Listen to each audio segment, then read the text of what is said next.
E aí, pessoal? Então, a terceira parte sobre transistores, a gente vai ver então transistores como chave, transistor como regulador de tensão. Primeiro a gente viu como amplificador, né? Testando transistores bipolares, testando transistores usando multímetro analógico e usando multímetro digital, tá? Testando transistores com pinagem desconhecida. Aí a gente vai ver um pouquinho do transistor da Darlington, os transistores de efeito de campo, que a gente chama de FETs, né? Aplicações dos FET, aí os MOSFET, algumas características, aí como é que a gente faz para testar o FET MOSFET, o fototransistor, o transistor de unijunção, a gente viu de junção bipolar, né? Parâmetros, aplicações e exercícios, beleza? Então, o transistor como chave. O transistor, primeiro a gente viu que ele pode ser usado como amplificador, né? O transistor ele também pode ser usado como uma chave eletrônica, tá? Nesse caso, ele vai operar somente no corte ou na saturação. Então, no primeiro caso lá que a gente viu como amplificador, a gente quer evitar o corte e a saturação, né? Porque afinal de contas a gente quer que a onda ela seja completa. Se a gente tiver corte ou saturação, ela vai chegar num ponto, vai ser cortada, e chega no outro ponto ela é cortada também. Então, a gente quer, como amplificador, a gente quer evitar isso. Como transistor, como chave, a gente quer justamente essas características. Então, ele vai funcionar como se fosse um SCR ou um TRIAC, tá? TRIAC. Porém, controlando os circuitos de corrente contínua e não circuitos de corrente alternada, né? No caso, o TRIAC e o SCR, eles controlam circuitos de corrente alternada. E o transistor, ele vai funcionar principalmente para corrente contínua. Então, na figura a seguir, vemos um exemplo simples de um transistor sendo usado como chave. Tá? Então, nesse caso aqui, a gente tem ele sendo usado como uma chave. Então, quando houver corrente na base do transistor, ou seja, aqui, quando tiver corrente aqui na base, ele entrará em saturação, fazendo com que a lâmpada se acenda. Beleza? Então, a lâmpada vai acender. Isso aqui é a lâmpada, tá? Isso aqui é uma simbologia de lâmpada, beleza? Essa lâmpada vai, então, se acender. Cortando-se a corrente da base do transistor, então se eu cortar a corrente que está vindo para cá, ele vai entrar em corte, desligando a lâmpada. Ou seja, ela vai estar apagada. Não vai ter mais luminosidade. Ok? Então ela vai ficar apagada. Então, essa corrente que vai estar circulando nesse sentido aqui, no caso dos elétrons, né? O sentido convencional da corrente é nesse daqui, mas enfim, vocês entenderam. Ele só vai permitir essa corrente passar por aqui se eu tiver uma corrente sendo aplicada na base do transistor. Beleza? Então ele vai funcionar como sendo uma chave. Se tiver corrente aqui, ele vai ligar a chave, né? Vai ligar, vai permitir que passe energia. Se não, ele vai cortar. Né?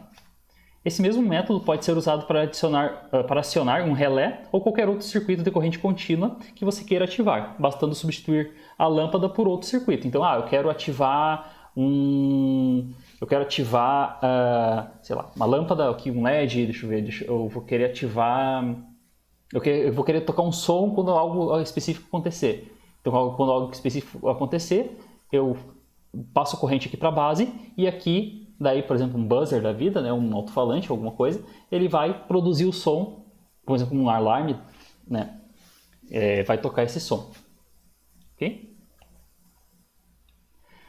Se você quiser que o acionamento seja invertido, isso é, que a chave seja acionada quando a corrente na base for cortada e não acionada, basta utilizar um transistor PNP no lugar de um transistor NPN para que esse efeito ocorra. Tá? Então, tipo, eu quero que ligue a lâmpada quando faltar luz, né? Tipo uma luz de emergência. Uma luz de emergência, essas que ficam no corredor, por exemplo. Quando terminar a energia, eu quero que ela acenda. Claro que daí tu tem que ter uma bateria, lógico, para acender essa lâmpada, né, e fazer o circuito funcionar. Mas tem como detectar isso, daí tu pode, ao invés de utilizar um NPN, utiliza um transistor PNP. Ok? Você ainda pode utilizar o transistor como chave para fornecer uma maior tensão e ou corrente do que um circuito está acostumado a fornecer. Um exemplo típico ocorre em eletrônica digital. Tá? Então, os circuitos integrados digitais só trabalham com dois valores, 0 e 1, né? Que aqui a gente está falando em sistema binário, né? Ou 0 ou 1. Vocês viram binário, vocês acho que viram em fundamento, se eu não me engano, binário. Então, A gente é a partir do transistor que vai fazer esse trabalho de ligar como se fosse 0 ou 1, né? Então, por isso que transistores, inclusive, são utilizados nos próprios processadores, né? Que é eles que vão processar o 0 e 1 lá. Que pode representar uma lâmpada apagada ou uma lâmpada acesa. Normalmente, o valor R0 é representado por 0 volts, ou seja, quando eu quero dizer que vamos lá, um bit é 0, ele vai ser 0 volts. Se o bit é 1, ele vai ter 5 volts. Ok? Com isso a gente tem um sistema binário. Se você quiser acionar um circuito de 12 volts, não conseguirá fazer isso diretamente. Porém, poderá usar um transistor como chave ligado em 12 volts. Assim, quando na saída do circuito digital houver 5 volts, o transistor será acionado, ele vai entrar em saturação e vai emitir 12 volts para o circuito que deseja acionar. Beleza? Então, daí, no caso, a saída do transistor, ele seria... Aqui é o ground. E aqui é a base. Então, vamos dizer que eu estou alimentando aqui 12 volts. Se eu ligar aqui com 5 volts, eu quero definir que aqui, quando eu ligar é 5 volts, daí ele vai passar esses 2 volts lá para o restante do circuito. Imaginamos que aqui exista algum circuito que faça alguma coisa. Tá?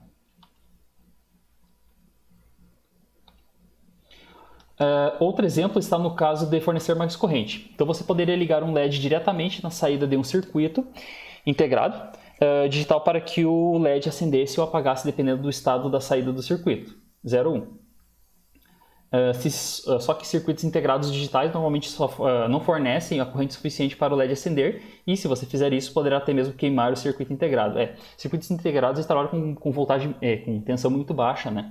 Então daí se tu quiser ligar alguma coisa, uma lâmpada 220, daí tem que basicamente mexer com um outro circuito, que esse outro circuito vai estar trabalhando provavelmente em corrente alternada, né? Então o transistor só vai fazer ligar, provavelmente o transistor ligaria o relé e o relé ligaria a corrente alternada, né?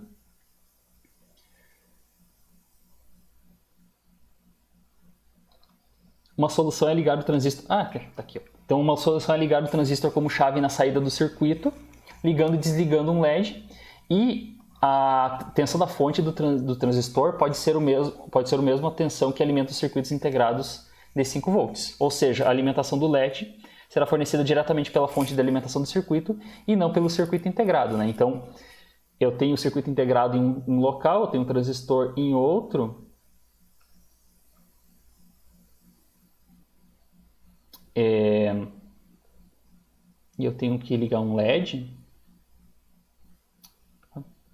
LED, ele é uma flechinha para baixo com flechinhas dizendo que ele está ligado. Esse aqui é um LED, tem até essa bolinha aqui.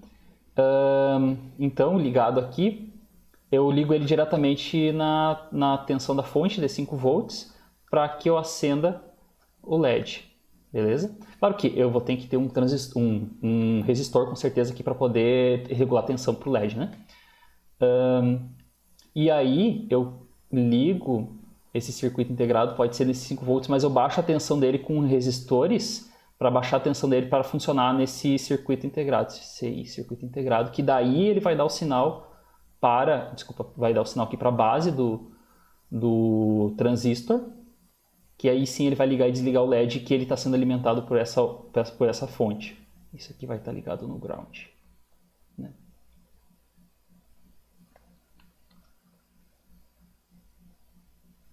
Ou seja, a alimentação do LED vai ser fornecida diretamente pela fonte de alimentação do circuito e não pelo circuito integrado, né? O circuito integrado ele vai só ligar ou desligar a base do transistor. Então, transistor como regulador de tensão. Então, a gente viu que ele funciona como chave e como regulador de tensão agora. Então, um uso muito interessante de transistores é na amplificação da corrente máxima de um diodo Zener, que um diodo Zener pode suportar.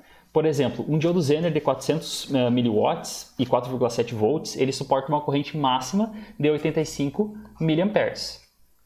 Então, basicamente, né? Então, a corrente é igual a potência dividido pela tensão, ou seja, 400 miliwatts dividido por 4,7. Né? Então, um diodo Zener de 1 watt e 4,7 volts suporta no máximo 212 mA, pelo mesmo cálculo, né? Para construirmos uma fonte de alimentação de 4,7 volts capaz de fornecer uma corrente máxima de 1 ampere, então pode ver que esses valores são todos menores que 1 ampere, né? Miliampere, miliampere. Precisaríamos de um diodo Zener de pelo menos 4,7 watts, né? A potência vai ser igual a tensão multiplicada pela corrente, ou seja, 4,7 vezes 1 ampere. Para daí a gente conseguir ter, né, 4,7 volts para a gente poder, inclusive, fornecer 1 ampere. Só que, como a gente vê, os diodos Zener eles trabalham com miliwatts, né? Eles não chegam nem a 1 watt. No caso aqui, chegou a 1 watt, né? Precisaria, nesse caso, de um diodo Zener de 4,7 watts. Então, a gente pode utilizar... a solução pode ser o próximo circuito mostrado na figura a seguir. Então, eu posso utilizar um transistor como sendo esse regulador de tensão, né? Para aumentar a tensão de saída. Então, nesse circuito, usamos um diodo Zener de apenas 400 mW como referência para o transistor, e a corrente máxima que esse circuito regulador será capaz de fornecer será estipulada não mais pelo Zener, mas sim pela corrente máxima suportada pelo transistor. No caso aqui, a corrente do coletor. Então, a corrente aqui do coletor. Então, aqui vai ser pelo máximo dessa corrente aqui. Ou seja, a corrente máxima que esse circuito regulador será capaz de fornecer, daí a corrente não é mais dada pelo diodo Zener, mas sim pela corrente do transistor, né? Porque vai ser aqui que vai acontecer a brincadeira. Beleza?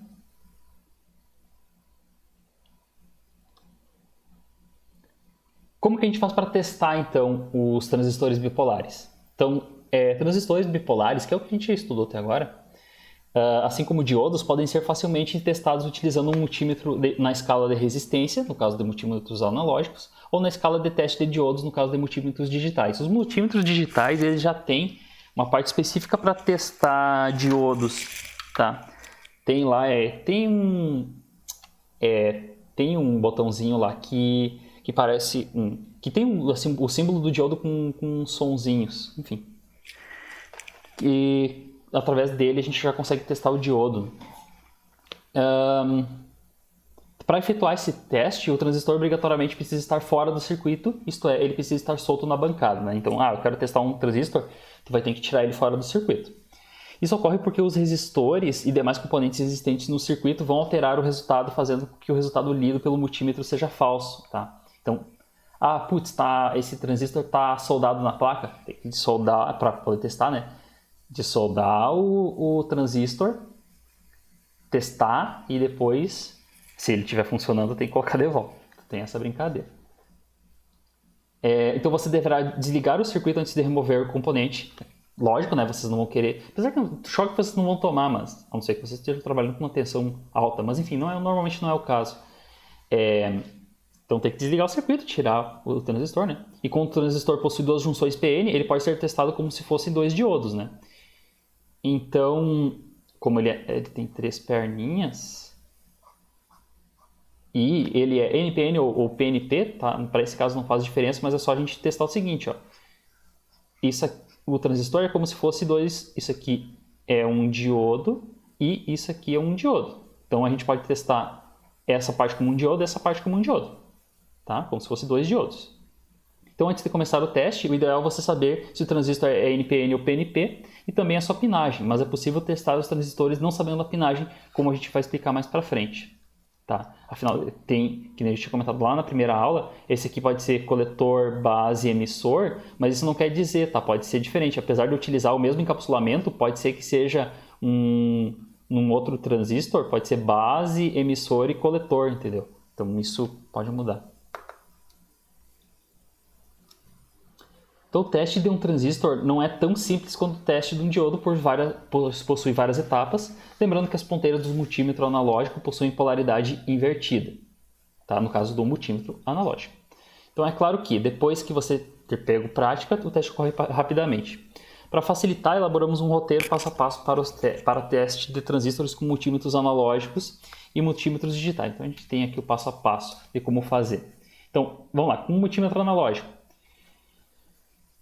a gente tem que testar o seguinte. A base e o emissor direto. Então, em transistores NPN, a ponteira preta na base e ponteira vermelha no emissor. Então, vocês vão pegar a ponteira do multímetro, a ponteira preta do multímetro, colocar na base e colocar a ponteira vermelha no emissor. Em transistores NPN, a ponteira preta vai no emissor e a ponteira vermelha vai na base. E deverá marcar baixa resistência. Tá? Então, vocês vão pegar o multímetro de vocês, lá nas pontas de teste, vocês vão ligar no transistor. Esse aqui base e emissor. Vamos dizer que vocês já saibam que esse aqui é base e emissor. Então, a ponta, se for esse aqui NPN, a ponta preta vai na base. Então, esse aqui seria o ponteiro preto vai na base e o ponteiro vermelho vai no emissor. Se for PNP, é o contrário. Aqui fica vermelho e aqui é o preto, tá? O que vai marcar no multímetro que as ponteiras estão ligadas? Vai marcar baixa resistência, tá? Ou seja, poucos ohms. De preferência nenhuma. Esse aqui sempre vai marcar alguma coisa. Base e emissor inverso. Em transistores NPN, a ponteira vermelha na base e a ponteira preta no emissor. Em transistores PNP, ponteira vermelha no emissor e a ponteira preta na base. Deverá marcar resistência infinita. Que é justamente como funciona um diodo, né? O diodo, se a gente pensar, ele permite que a corrente passe de um lado, mas não permite que passe do outro, ok?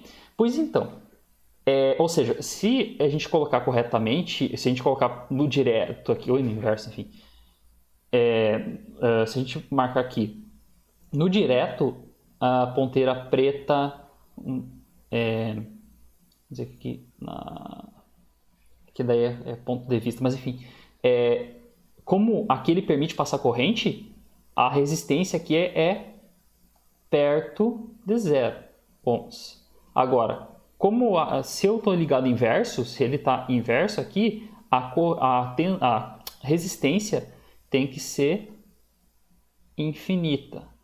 Olha, desenho infinito bonito. Ohms, tá? Na verdade vai marcar um valor muito grande, tá? Basicamente isso.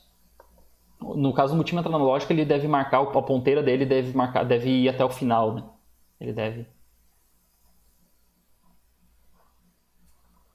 A ponteirinha dele deve chegar até aqui o final, tá? Se for base e coletor, vocês estiverem testando base e coletor, então em transistores NPN, a ponteira preta na base e a ponteira vermelha no coletor. Em transistores PNP, a ponteira preta no coletor e a ponteira vermelha na base, e ele vai marcar baixa resistência. Se for base e coletor inverso, em transistores NPN, a ponteira vermelha na base e a ponteira preta no coletor. Em transistores PNP, a ponteira vermelha no coletor e a ponteira preta na base, e deverá marcar resistência infinita. Então aqui eu tenho o passo a passo de cada um dos testes, tá? A gente vai testar base, vamos dizer que seja essa configuração base, emissor de coletor. A gente vai testar da base para o emissor, depois inverso, né? Do emissor para a base, e depois a gente vai testar do emissor para o coletor, depois do coletor para o emissor, aí depois da base para o coletor e o coletor para a base, tá? Então, e se tiver... Lembrando que cada uma dessas configurações basicamente é um diodo, né? Então, em um lado ele vai marcar resistência infinita, do outro lado ele vai marcar resistência quase zero. Resumindo, é isso, tá? E aí o que muda? Qualquer marcação diferente das mencionadas significa que o transistor está queimado e deverá ser substituído. Tem isso, tá? Ah, professor, isso aqui fica mais para referência, tá, pessoal? E quando for um multímetro digital? Em transistores NPN, a ponteira preta no emissor e ponteira vermelha na base. Em transistores PNP, ponteira vermelha no emissor e ponteira preta na base. Deverá marcar a queda de tensão entre base e emissor, ou seja, a tensão, diferença de potencial do base e emissor, que será tipicamente 0,5 volt e 0,8 volt no caso de transistores de silício. Que é aquele valor de queda de tensão que a gente viu, né? Que é a queda de tensão para poder acionar o diodo, né?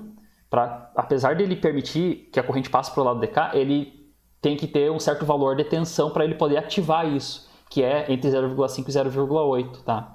Então, justamente, tem que ter essa queda de tensão.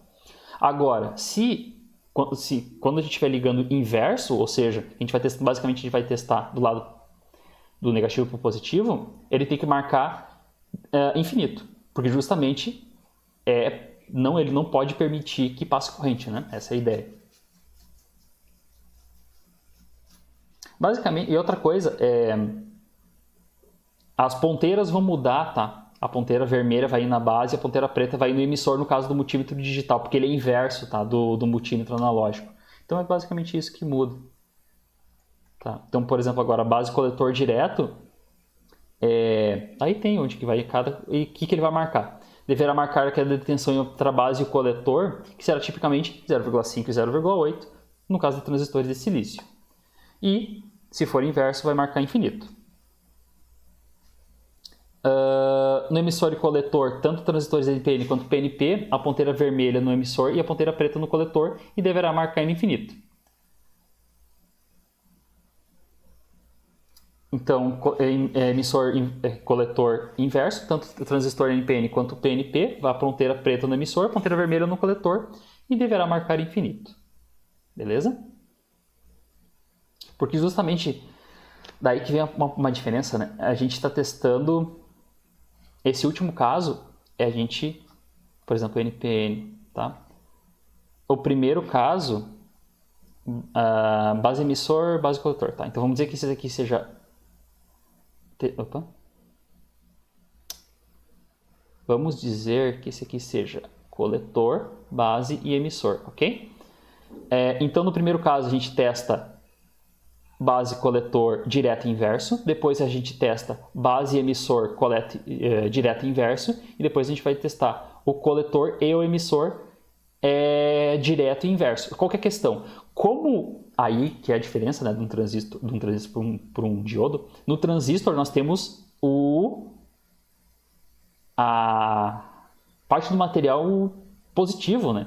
Então, em qualquer uma das direções, ele não pode permitir corrente. Então tem que estar marcando, em ambos os casos tem que marcar resistência infinita, porque justamente ele só deveria passar corrente se a base estiver ativada.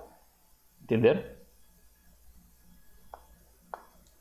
E qualquer marcação diferente das mencionadas significa que o transistor está queimado ou deverá ser substituído. Tá, professor, eu não sei qual é que é a pinagem, eu não sei, eu estou com um transistor aqui na minha mão, ele tem 3 perninhas, eu não faço a mínima ideia qual que é a base, qual que é o coletor, qual que é o emissor. Porque afinal de contas isso aqui muda de transistor para transistor. Então como é que eu faço para testar? Se você não souber a pinagem do transistor, ainda é possível testá-lo, embora o teste não seja completo. Neste caso, você deverá usar as ponteiras do multímetro em todas as combinações possíveis. Ponteira vermelha no pino 1 e ponteira preta no pino 2.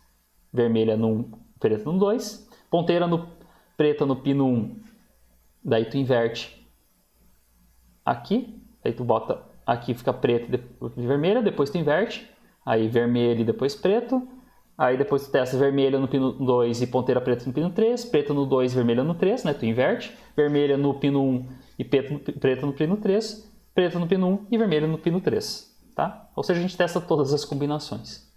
Em nenhuma das posições o multímetro deverá marcar 0.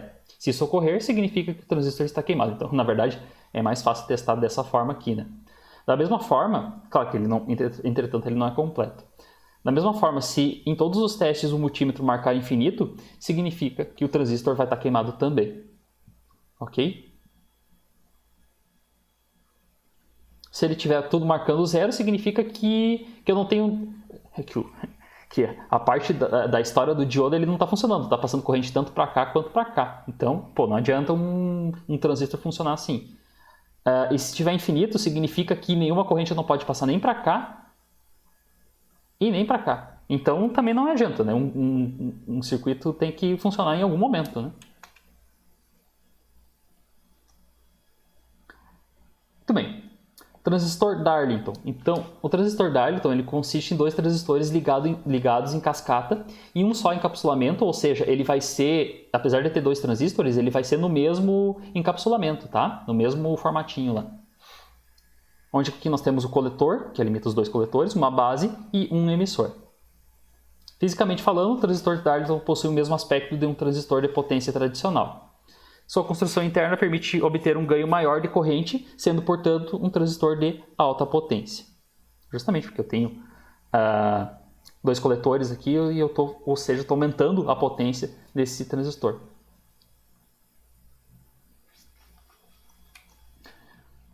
Basicamente é isso, a ideia dele é que ele aumente a potência, tá?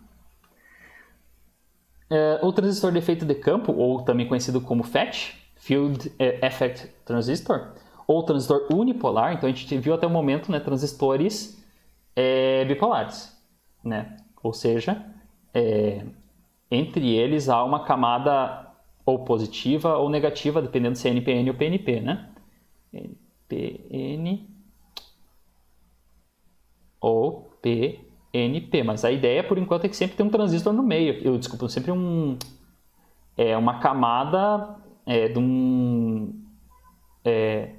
eletrizada diferente dos seus lados, né? Então, a estrutura do transistor de efeito de campo pode ser vista na figura a seguir. Seu aspecto físico é o mesmo de transistores bipolares e você só saberá se está diante de um transistor convencional ou de um transistor de efeito de campo através do datasheet do componente, né? Ou seja, só se a gente procurar na internet lá qual que é o datasheet do componente, a gente vê que ele é um FET mesmo. Então, esse aqui é um FET. Eu vou ter a simbologia dele é dessa forma. O gate, que seria a base, né? O coletor e o emissor. E aqui também, base, coletor, emissor. No caso, esse aqui é um FET canal N, PNP, no caso. E esse aqui é um FET canal P, ou seja, NPN. Beleza?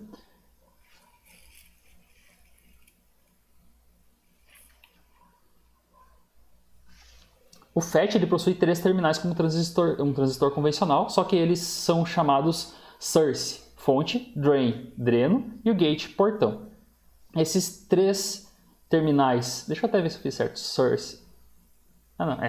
Esses três terminais são equivalentes diretos do emissor, coletor e base, respectivamente, né? Então, justamente, a base é o gate, o emissor, coletor, source é o emissor, exatamente. O source é o emissor e o drain é o coletor. Muito bem. A corrente em um FET circula da fonte para o dreno, passando por um canal. Então, vai sair da fonte, que é o source, para o dreno, dessa forma. Do source, os elétrons no caso, né? Do source para o drain. Ou seja, já vai fazer esse caminho aqui. Tá? Esse canal é controlado pelo gate. Aí que vem a questão. Tá, vamos lá. Aplicando-se uma tensão no gate, é criado um campo elétrico que dificulta a passagem da corrente elétrica pelo sinal. O FET é classificado de acordo com o tipo bom. Então, justamente, olha só. Se eu não aplico nada no gate, a corrente passa normalmente do source para o drain. Mas se eu aplicar uma corrente no gate, eu vou fazer com que eletrize o campo perto do negativo, fazendo com que eu não consiga mais, os elétrons que estão aqui, eles não conseguem mais passar para o drain. Por causa justamente dessa eletrização que vai ocorrer aqui no gate, no portão. Tá, o FET é classificado de acordo com o tipo de material que esse canal utiliza. Se o material for do tipo N, FET canal N, ou tipo P, FET canal P. Aplicações. Isso daqui, tá aí, professor, o que adianta? Que adianta não. A gente pode ver que é basicamente um transistor um pouco diferente, só que ele não vai ter como é que eu posso dizer? O material no meio, apesar que ele está aqui no meio, mas o material no meio, entre o source e o drain, não há nenhum material no meio especificamente. O gate que vai agir induzindo eletricamente os elétrons aqui no meio no meio do circuito, no meio do transistor.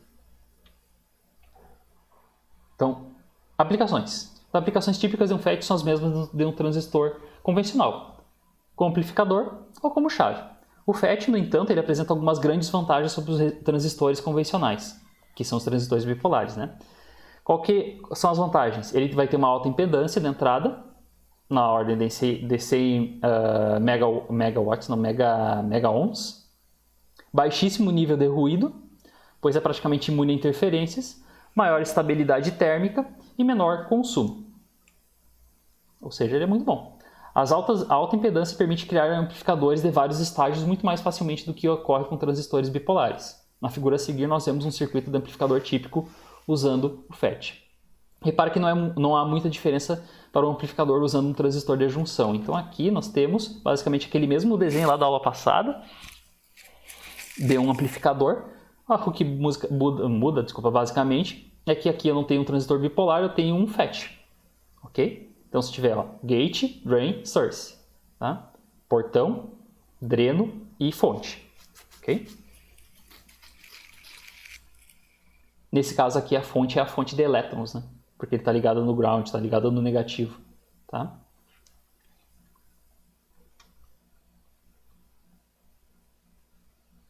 MOSFET. Então, o transistor de efeito de campo, que acabamos de ver, é também chamado de JFET, ou Junction Field Effect Transistor, ou FET de junção. Tá? Existe um outro tipo de tecnologia para a construção de transistores de efeito de campo chamado MOSFET, ou Metal Oxide Semiconductor FET, ou IGFET, Insulated Gate FET. Por causa da sua construção interna, transistor e MOSFET possuem uma impedância de entrada ainda maior do que os transistores de efeito de campo tradicionais, na ordem de 100 GΩs, e apresentam menor consumo.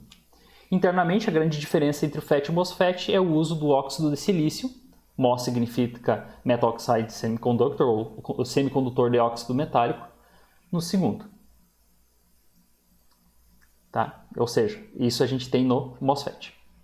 Na figura a seguir, vemos uma estrutura interna de transistores MOSFET. Transistores MOSFET com canal N também são chamados de NMOS, e transistores MOSFET de canal P são chamados PMOS. Então aqui a gente tem os transistores, né? MOSFET. Qual que é a diferença? Lá no FET a gente tinha mais uma camada aqui, né? Nesse caso seria negativa. Já aqui no MOSFET, deixa eu apagar isso aqui. Já aqui no MOSFET nós temos entre os conectores do gate, do drain, nós temos uma camada de dióxido de silício, tá? Essa camadinha aqui de dióxido de silício. E daí os conectores com alumínio para o source, né, para a fonte, para o gate, para o portão e para o drain, para o dreno, né? Então esse aqui é um canal N, então a gente tem aqui a simbologia, inclusive, do MOSFET, e aqui a simbologia do MOSFET canal P, tá? O que muda? Onde que era N vira P e o que era P vira N, tá? Justamente porque qual é o canal dele, né? Não aparece aqui, assim, tá?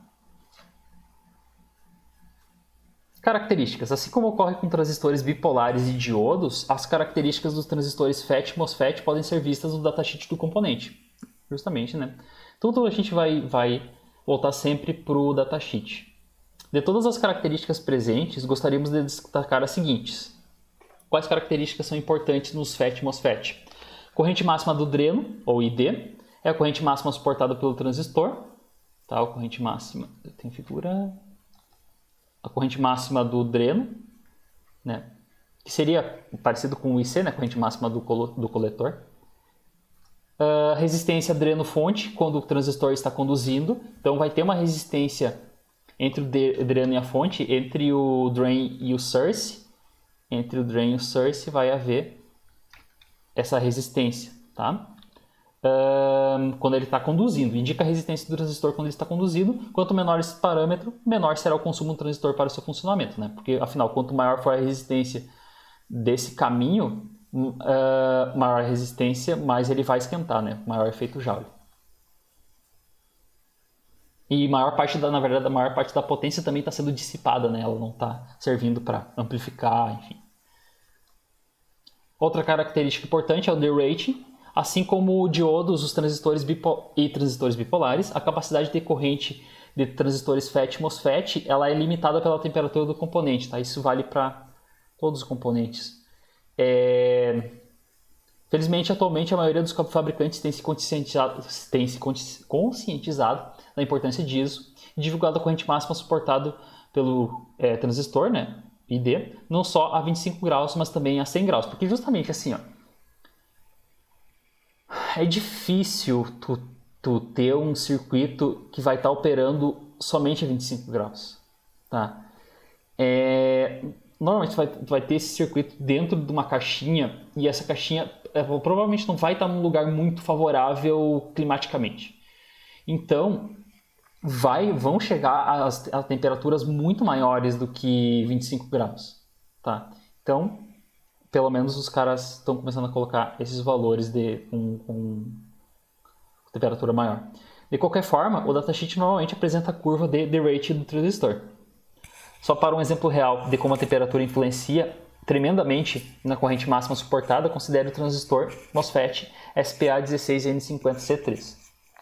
Sua corrente máxima a 25 graus é 16 amperes, então ele consegue passar uma corrente de 16 amperes, que é uma corrente bem grande, inclusive, a 25 graus. Mas a 100 graus, ela cai para 10 amperes. Então, eu estou perdendo aqui 15, estou perdendo 25, estou perdendo 33%. Queda de 62%.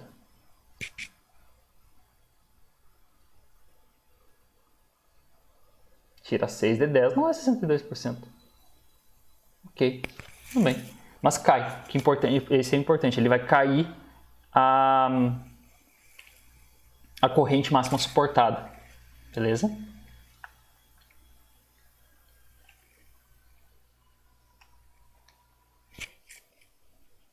Testando, tá? E como que eu faço para testar esses transistores?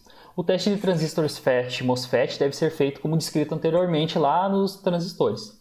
Em alguma das posições das ponteiras, o multímetro marcar resistência zero significa que o componente está queimado. Lembrando que esse teste tem de ser feito com os componentes fora do circuito, né? A gente não pode estar ligado nele, do contrário os resultados estarão errados, tá?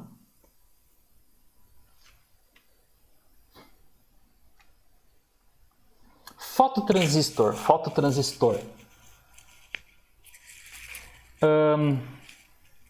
Eu vou dividir em duas partes também essa aula, tá? Então logo a gente se fala novamente. Feito.